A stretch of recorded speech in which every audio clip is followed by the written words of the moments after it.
Okay, everyone. Welcome to part two of our chronic pain empowerment series.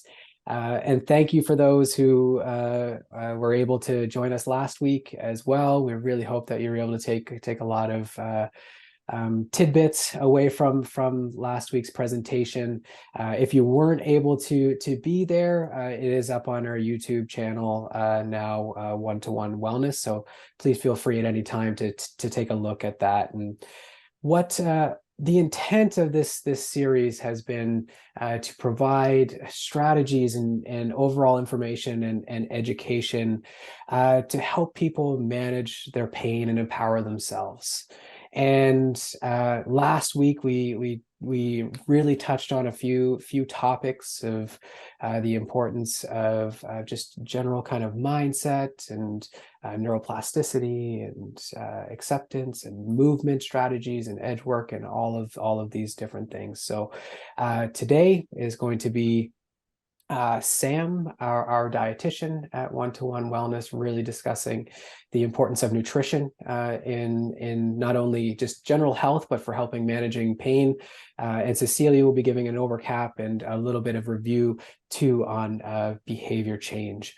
And what we have based all of this on is our health empowerment model. And the intent of this model is just to show that there's multiple starting points to help manage your health. And as we touched on mostly last time was this mindset piece and the movement and strength training and just giving some really good strategies to start working on those components of health. And today, what we're mostly focusing on is this metabolism piece. And metabolism is just the chemical processes that make us live. And what we try to do is have this general balance of things in our body. And what Sam will be talking about is the role that nutrition plays in this balance. We discussed last week of things around like recovery and not going through some of these boom and bust phases. And what we'll learn today is how to create and form habits through some solid behavior change principles. So this does not just become a kind of a fad, but how to make this so it becomes a long-term lifestyle and not just a quick fix. And because this is about pain, and we wanted to bring up this definition of pain again because it's so important, an unpleasant sensory and emotional experience associated with or resembling that associated with actual or potential tissue damage.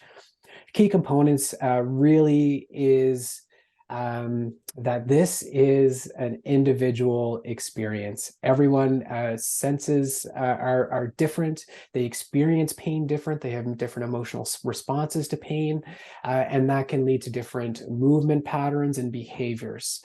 And that's really important to know.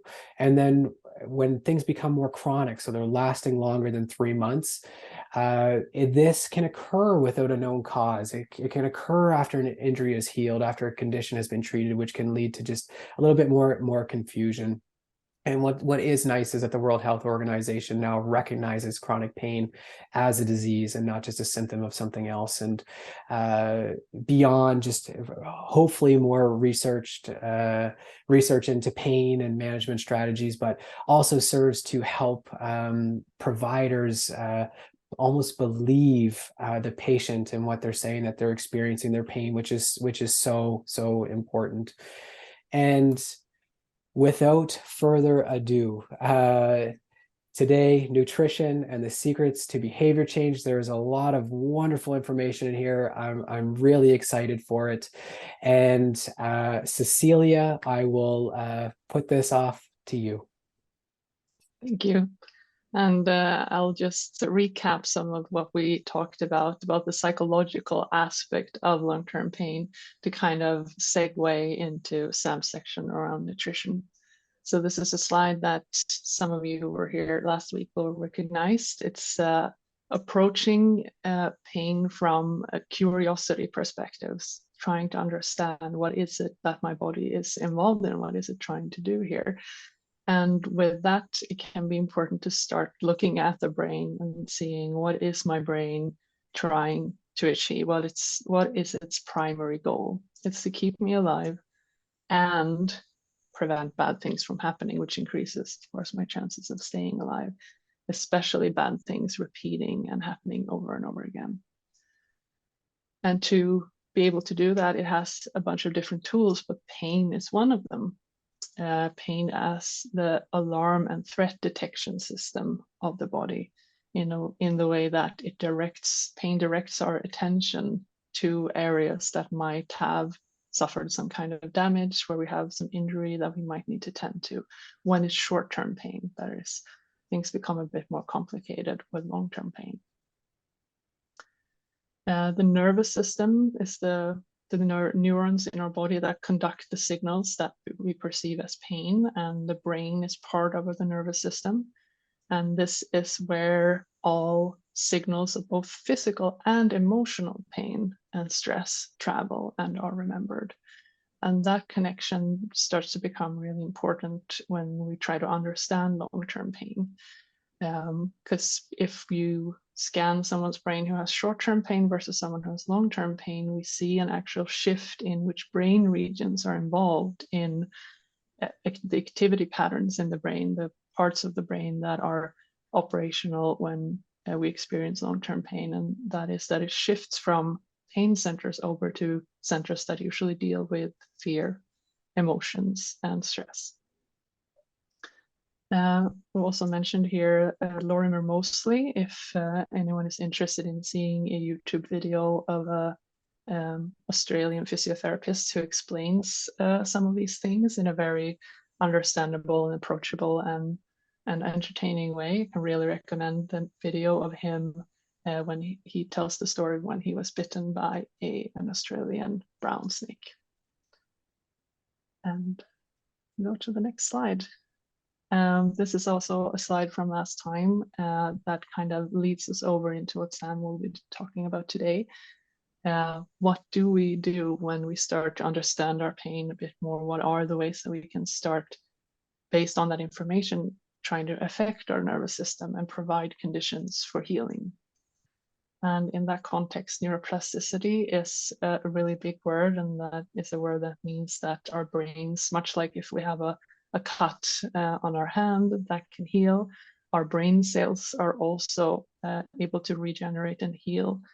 And in order for them to do that as much as possible and heal those pathways of overactivity that often come with long-term pain, we want to create good conditions for the parasympathetic nervous system. And that's the part of the nervous system, or the way, the activity pattern in the nervous system that has to do with relaxation, recovery, and rest. And that, as many of you I'm sure know, can be very difficult to get into that state of being when you have a lot of pain.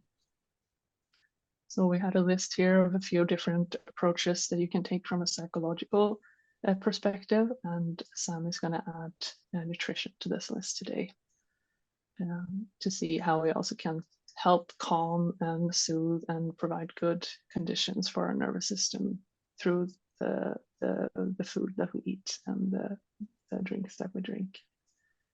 And at the bottom there was a comment as well on understanding activities, and we mentioned occupational therapists as another profession that can be really helpful in understanding what we're doing activity-wise when we have long-term pain. So that's my recap of some of the themes we talked about last time, and I'll hand it over to you, Sam. Thanks, Cecilia, and thanks for the introduction as well, Tyler. So as Cecilia said, I'm going to get into some of these nutrition guidelines for chronic pain. So there are a few nutrition guidelines that in the literature that researchers have found are beneficial for improving chronic pain, in combination, of course, with things like physiotherapy, psychotherapy, and things like that. So the most general recommendation to improve chronic pain from a nutrition perspective is to eat more of these anti-inflammatory foods. So it's kind of a buzzword right now, anti-inflammatory foods. So some of you may or may not have heard this term before, but anti-inflammatory foods refer to a lot of these healthy foods that you've probably heard about time and time again. So anti-inflammatory foods include lots of fruits and vegetables, foods that are high in fiber, like whole grains, and of course those fruits and vegetables as well. Small amounts of healthy fats. So those are unsaturated fats like olive oils or fatty fish. And walnuts, I guess, is another one. So conversely to that, you'll want to choose fewer inflammatory foods.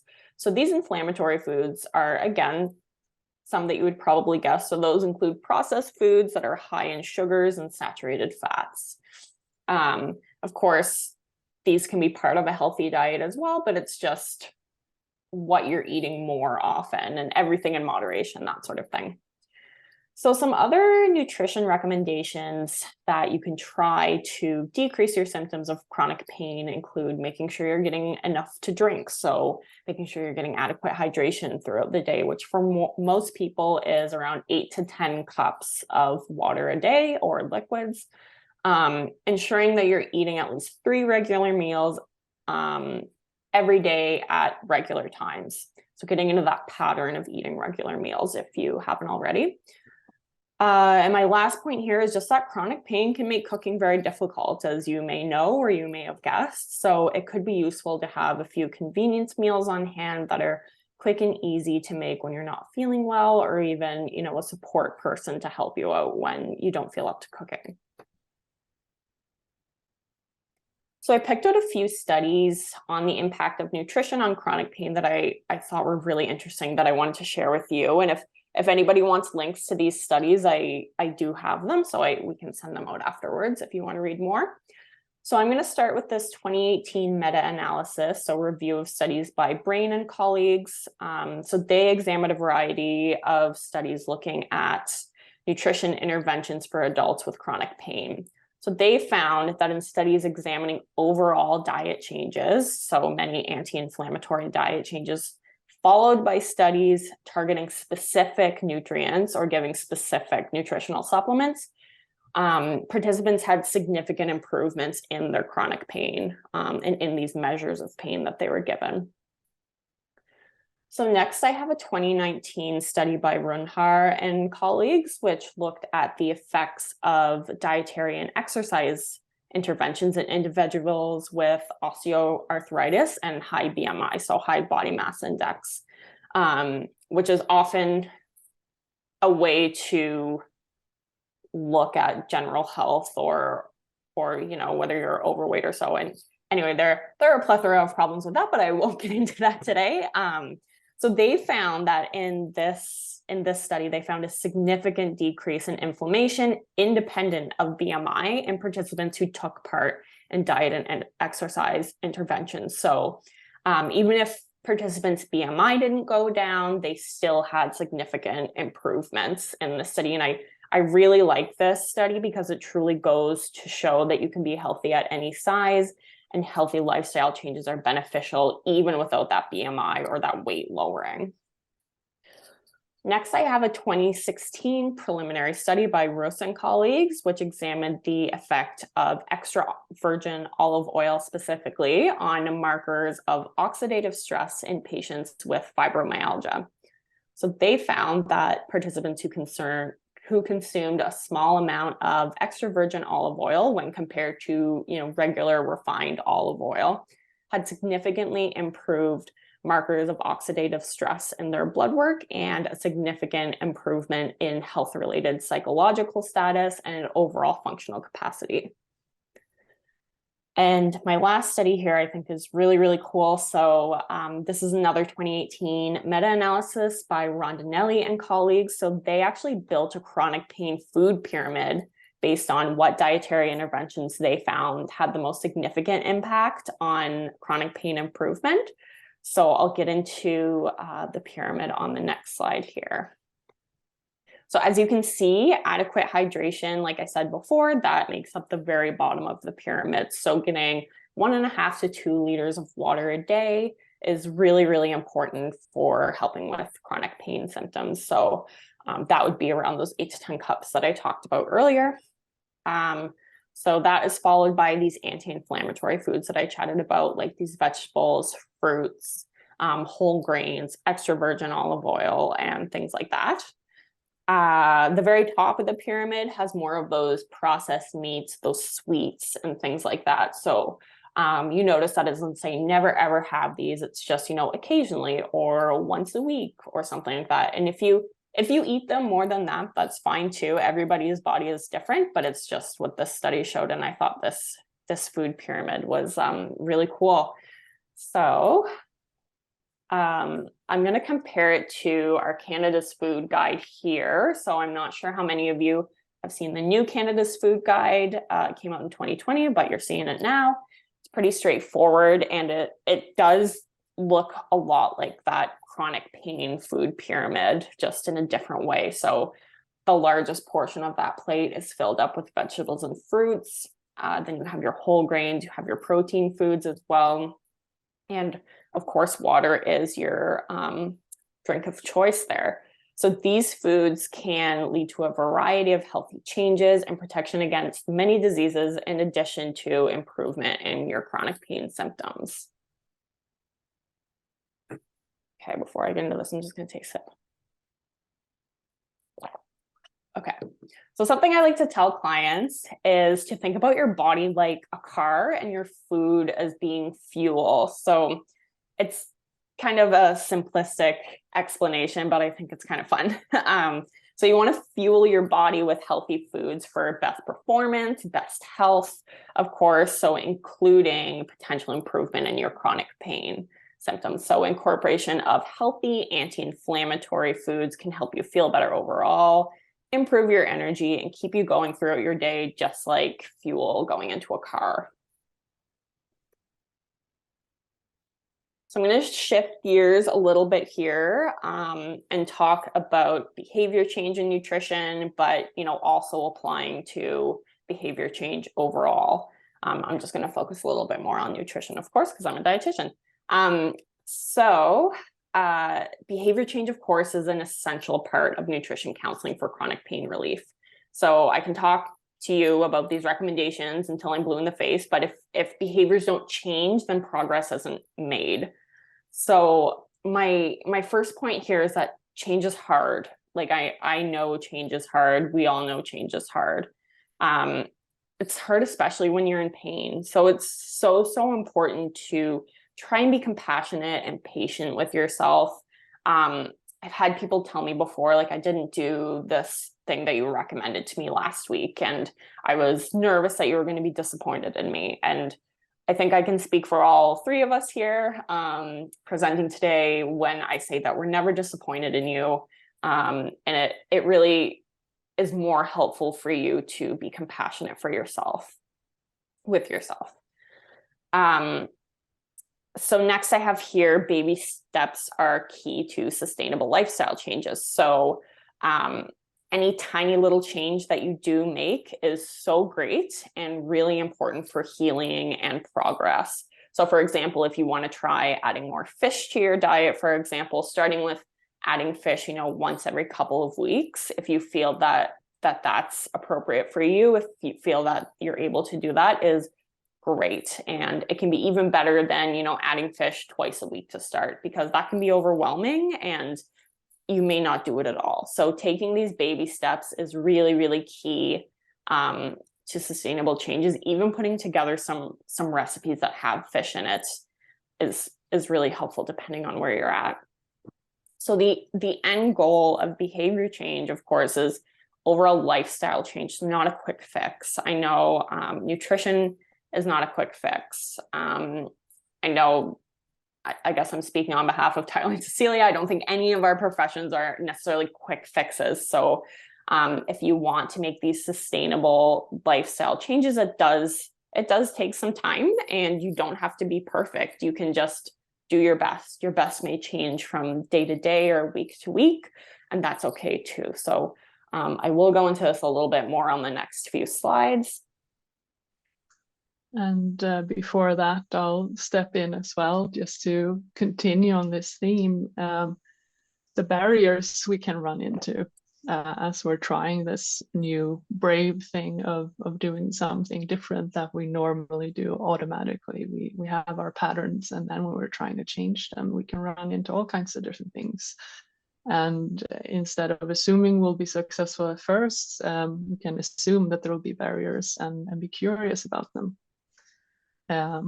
Often feelings can come up when we try and do things differently, and identifying them can be one way of starting to, as this woman in this little picture here, trying to approach that wall and understand what types of bricks is this wall built from. We might have had previous experiences around nutrition and diet, of other people commenting on what we eat, criticizing, shaming in different ways, or just picking up on messaging around food and diet from things we read or hear in society. And noticing, am I noticing frustration around this? Is there some grief, some hopelessness? Do I'm having some kind of mental health problem, symptoms around this that I would want to have some support with as I'm working with this shift in my life? And bringing in acceptance as well is a word we talked a bit about last time, versus giving up. How can I integrate? It's like having an old map over a terrain that's new. The more I can adjust my map to the terrain that I'm actually in, the more choice I'm going to have based on accurate information and how to take next steps based on what my capacity is currently like. And Tyler mentioned last time as well, this yo-yo boost, and I forget what the other was, to boost and something else, a pattern where we can build capacity over time without trying to prevent the overwhelm, collapse pattern of going up and down. Sam mentioned self-compassion. If anyone's curious about some inspiration in terms of what self-compassion meditations can sound like, there are a lot of interesting little sound clips on this website that I've attached here, and they're by Kristen Neff, who is a main researcher in the area of self-compassion. Because self-compassion can also trigger things when we start to try and be kind to ourselves or treat ourselves in a less harsh way. That can also bring up a lot of feelings that might be surprising sometimes. And it can be nice to try and find some people to support your journey. And obviously here at One-to-One, there's plenty of people available, but it can also be people in your environment, friends and family, or podcasts, YouTubers, all kinds of people. And with that, I'll hand it over to Sam again. I like that you mentioned podcasts, Cecilia, because that's always, yeah, everyone who listens to podcasts, I guess, like, I feel like everyone has that comfort podcast. So I'm glad that you mentioned that. That's very true. So I'm going to get into a little bit about what I do specifically. So this is kind of just a little bit of an example of what you might see when you have a dietitian consult. So typically these consultations are quite unstructured. So they've got a little bit of structure, but really the client is the one who drives the session and who sets the goals. I provide education, lending some of my nutrition knowledge to you, and you can choose what goals you'd like to work on based on this education. So I have a couple examples here. So the first one is I'd like to work on increasing my fiber intake by having oatmeal for breakfast twice a week. And the second one here is I'd like to start preparing some meals ahead of time. My goal is to prepare enough food for 5 lunches this week. So these are some examples of specific goals that can really help with behavior change, especially when clients have chosen them themselves based on what they're able to, reasonably achieve and reasonably start doing in their own unique lives. So as I alluded to before, change is not linear, and sustainable changes don't happen quickly. So it may take you, a couple months, a few years to meet your goals. Everybody's different. but your pain team is here to support you every step of the way. So this takes me into, one of my last couple slides. So this is about the trans-theoretical method of behavior change, or the trans-theoretical model of behavior change. So who's heard of this before? Like, you can just type in the chat if you have or haven't, and we can talk about it afterwards. Or I think you can send reactions too. Yes, and thumbs up. Awesome. So this might just be a recap for some of you then. So it has these 5 distinct stages, and I know this model looks pretty linear when you're just looking at it here, but it's really not. Or it's not always. So I'm going to get into a little bit more about that. So most people start off in this pre-contemplation stage. So the first stage here. So this is before you're thinking about making changes to your behavior. Maybe you're not even aware that you should be making changes. So an example of this that I do see sometimes is someone who may come in to see me because their doctor sent a referral to a dietitian for them, and they come in and they're kind of like, well, I'm just here because my doctor sent me. Like, I don't really think I need to make any changes, or I don't really want to make any changes, but I just want to appease my doctor. So that could be an example of someone we might see in the pre-contemplation stage. But of course, if you're not even thinking about making the changes, then anyone could be in this stage. So the second stage here is contemplation, which is when you're thinking about making changes to your behavior, but you haven't actually acted on them yet. So most people I see start off in this stage of change. So they want to learn more about these potential changes they can make to their eating habits, but they haven't actually made these changes yet. Maybe they aren't even sure they want to yet, but they're just coming in to get a little bit more information. So next, right in the middle here, we have preparation. So this is when you're getting ready to change your behavior. You're not quite acting on this intention just yet, but you're close. So maybe you're struggling with finding motivation to change. Maybe you've bought something like, all bran buds, which is one of my favorite sources of fiber that I recommend to a lot of people, super high in fiber, but I digress. So maybe you've bought some of those, and maybe you just haven't added them to your cereal yet. So they're sitting in your cupboard, but you're just like, I haven't been able to add them to my foods yet, which is fine too. So after preparation, sometimes we have action. So this is when you're actually starting to make these behavior changes. So in my fiber example that I just talked about, maybe you've started adding these all-bran buds to your morning cereal at this point. So you're taking some of these actions towards behavior change. So in this stage, there is some of that high risk of relapse, which is that, of course, big red arrow on the side there, but that's okay. This change is still pretty new, so that's totally okay. Even if it wasn't, that's also okay. So last here we have maintenance right at the bottom. So this is when you're maintaining the behavior change, or you're forming these new habits for a longer amount of time. So you were in action, now you're really keeping those changes up in that maintenance phase. So of course, there's still that risk of relapse, as there is at most of these stages of change, but you're forming more of that routine with this new change that you're making. So where this model gets a little bit less linear is, that big red relapse arrow on the side. So you can relapse into your old habits, like I said, at pretty much any stage except pre-contemplation, because you're not even really thinking about making changes yet. But as you can see with, those orange progress arrows at each stage, you can also restart at any stage of change after your relapse. So you don't necessarily have to go all the way back to pre-contemplation or contemplation.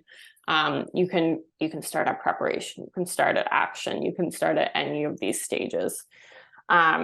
Relapsing is okay, it's normal, and most people do relapse into these old habits, or relapse into not keeping up these new habits. Sometimes that's totally okay.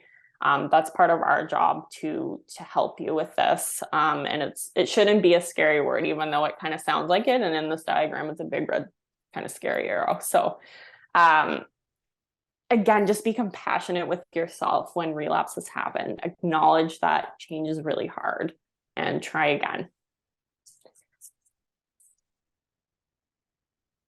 Okay, so before we hand it over for a bit of that wrap up, I just have like a quick little video to show you all. So this is something that went kind of viral lately. I'm not sure if anyone's seen it, but I thought it was really cool. I thought it was a really interesting visualization of how behavior change looks. And I don't know if that's necessarily what the artist meant for it to be, but that's how it spoke to me.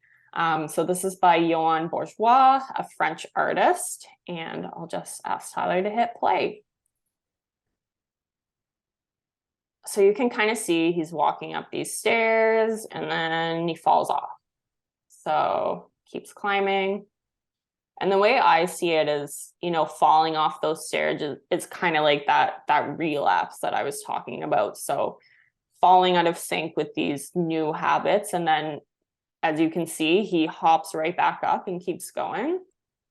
And you'll see here too, in a little bit, yeah, he's kind of going up and down and up and down. He's bouncing off and landing at different stages of the staircase. So that kind of is a representation, I think, of starting again at these different stages of behavior change, or starting again at you know, a different stage of any change, really.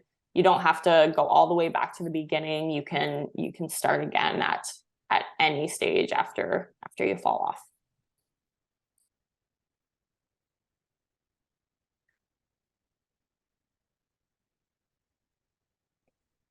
Okay, so that's it for me. Awesome. And that's a wrap. I apologize. I'm apologizing and also not apologizing, because it is about nutrition today.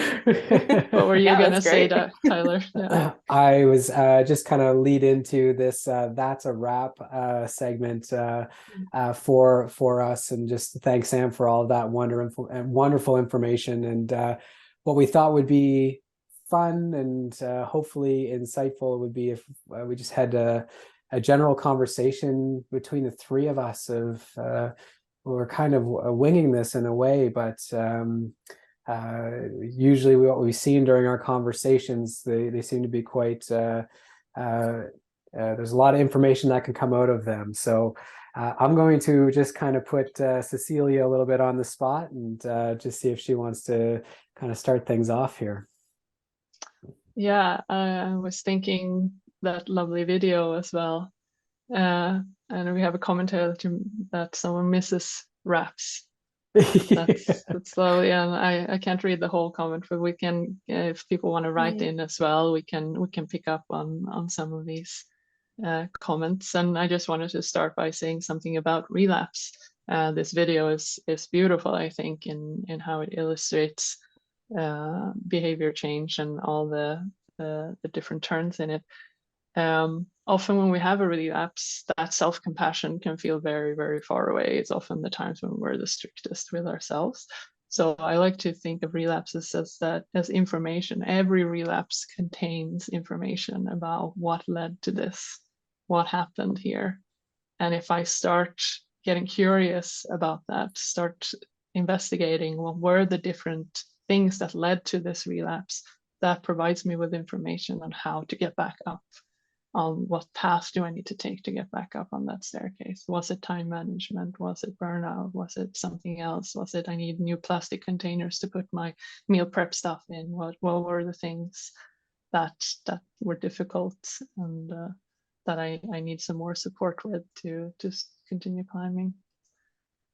So that was kind of a yeah, go ahead. Yeah, I just love that concept of curiosity, because I think it's so important when you're just looking at the behavior change aspect, and it takes those relapses to truly understand kind of where those challenges and barriers are often, right? And those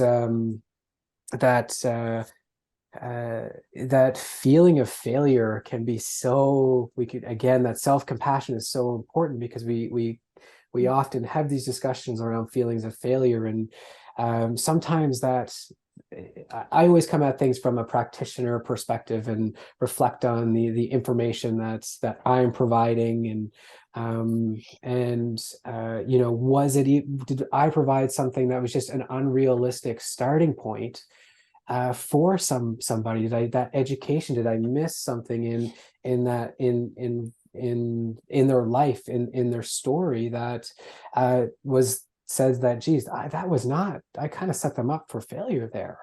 And I don't know if that happens often, but it's such an important concept for I think patients to understand too, that it's not always their fault, and it's oftentimes what they're hearing from healthcare providers that's kind of leading them in this direction.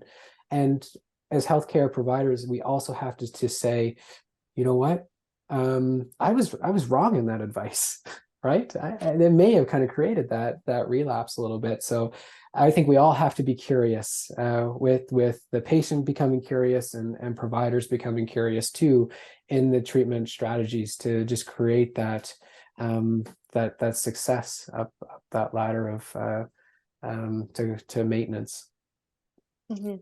Yeah, what you said there, Tyler, I don't want to get off on too much of a tangent because I could talk about this for forever, but what you said kind of reminded me of like the social determinants of health as well. So I don't know if anyone watching has heard about that or knows much about the social determinants of health, but I think that's a big contributor to behavior change too, and something that that practitioners really need to examine and take into account, because something that's a very easy change for one person to make could be really difficult for someone else. So, you know, meeting people where they're at is really important. And I think that quote, meeting people where they're at, that's Søren Kierkegaard, the philosopher, like it goes way back. That is such a key cornerstone. And I was also thinking about the curiosity piece. That's also going back to the nervous system and the body. We often try and think our way to self-compassion. Oh, I shouldn't be so harsh on myself. Why am I so harsh on myself? Stop beating myself up. Like it's this cycle, because it has, curiosity lives in parasympathetic activity. So maybe a few breathing exercises, maybe hugging a friend, snuggling a cat or something to lower the anxiety, helps us go down in activity to a point where we can introduce a little bit of self-compassion. Because the sympathetic, like the thing that also triggers more pain, lives in that same area where being harsh on ourselves also lives. So there's a whole body-mind interaction going on there as well when we're trying to be compassionate. Yeah, you're right. And Jen said here as well in the chat, not being able to afford fish at all makes it a barrier to eat seafood. That's such a good point that I didn't even mention in my piece, but that's so true. So, you know, sometimes you have to completely reframe those goals too. So, you know, as a practitioner, I might come in saying like, okay, anti-inflammatory foods, but what if none of those are accessible? Then you have to kind of rejig it or think about other things, because otherwise that's not going to be helpful at all. Yeah, it comes down to taking the body of literature that we have, and creating it and developing it and warping it into an individual's experience and their life. And that is, in my opinion, what the art of kind of what we do as healthcare providers is, be able to take this wealth of information and say, how does this fit into this individual's experience of living with pain, right? And it's enjoyable, it's fun, it's creative, and challenging. And I think that's often where things go wrong, especially in kind of chronic pain management and getting treated as if it's an acute injury. It's kind of, you're getting out of this from a physiotherapy perspective anyway, this this tissue healing, right? That just takes this time, and you have to come at it from this a very nervous system, whole body, whole person perspective. And as kind of brought up there, even like the social determinants of health and what barriers are just in place from a societal perspective as well. And I mean, food is such a big piece of this puzzle, and it's not as accessible as it should be to be having some of those healthy foods. So yeah. And moving away from all that, combined with looking at the old power structures within healthcare as well, where it's, oh, I'm the practitioner, I'm the teacher, I'm going to teach you how to do things. I'm sure you can relate to as well. I've learned so much from every client that I've had, and that it's more of a collaboration, and then inviting feedback, talking about what is accessible, what it's inflation, it's food insecurity, what are we going to do here? That feels like a starting point, that it's inspiring but also accessible, and how can we do this to kind of start getting going together, rather than one leading the other. Both bring knowledge to the table, but different types of knowledge.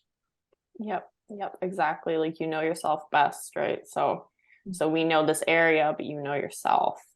And someone in the chat said, I think small change is totally key, instead of trying it all, for sure, trying to think, what can I change, instead of what is an overwhelming barrier I can't change now. Yeah, such a good point. Or yeah, getting curious about barriers. Yeah, totally.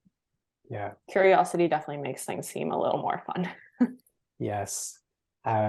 Realistic, like truly realistic starting points. And you're better off, in my opinion, and just from even like a movement perspective, to start very low, right? And feel successful with that, and confidence in whichever way that feels for the person. It doesn't always have to be centered around their pain, right? It could be centered around just their ability to move through range of motion with the same amount of pain, and those types of things. So I think that kind of just leads into more about kind of realistic goals and treatment plans, and that all comes from that conversation of eliminating that kind of hierarchy of almost like an expert model of care, rather than an interactive model of care with it, where that patient is at the center of it, and is more kind of the expert in their lived experience, and what they truly need. And through consultation and listening, you can often find out. Most people will come to some of the answers themselves, as I'm sure Sam and Cecilia, you experience quite often, when you just allow people the space to safely discuss and talk about the challenges that they're experiencing, and what they're looking to get to, and where that starting point is. Absolutely. Yeah, starting a process together, adding the bits and pieces needed to kind of make it go in the direction that the person wants. But absolutely agree. I think we touched on a few points there. Just a few. I think everybody got kind of like a glimpse into like our heads. Yeah.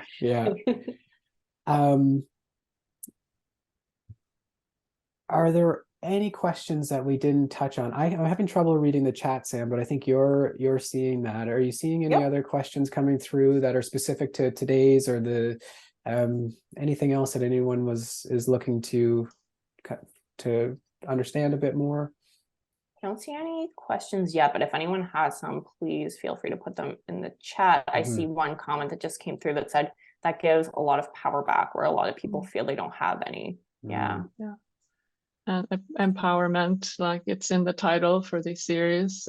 Trust is another word, and rebuilding trust in your own body, rebuilding trust in the healthcare system, that together we can do something new. Yeah, I agree. Well, if there isn't any other questions, I want to thank you all for attending and watching if this is after the fact. And I really hope that you were able to take a little tidbit away from this two-part series, and understanding that it's not easy, right? It's very challenging, and there's a lot of different levels and components, but finding the right starting point for you can lead to a lot of very significant health changes, improvements in pain, and just overall well-being, to get back to some things that we just enjoy and love to do and want to get out of life. And if anyone has any questions after the fact, we all have free screening appointments available. Please reach out to us. Our emails are there, or visit us on our website at one-to-one-wellness.ca, and you can book them all there too. But I hope you can tell we love discussing this stuff and educating on chronic pain, and how to help people improve their health. Tyler, I just have a question Okay. In the chat. It just says, how are the slides available? So I believe that a link is sent out after the fact. So I'm not sure when, but there will be a link to it on YouTube. Yeah, right? And there will be a link on YouTube, and there will also be, if anybody wants the slides, just the slides, just send any one of us an email, and we'll be able to just forward the slide deck over to you. If you're a part of the People in Pain Network, I could also just forward them along to Virginia, and she'll be able to maybe send them along in an e-blast as well. I can't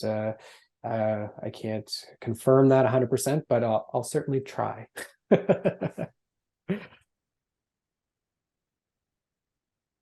Wonderful.